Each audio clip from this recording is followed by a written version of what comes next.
paano alagaan ang colored hair? Unang-una po sa lahat is kailangan tama ang shampoo ninyo.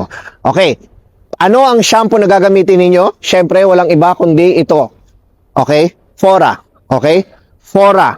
Okay? Fora. Okay? Fora. Okay. Bakit ko nasabing Fora? Dahil ang Fora po ay binuo talaga yan para mabigyang kasagutan yung inyong mga problema. So, kagaya ng sinasabi ko kanina, ang problema is dry hair.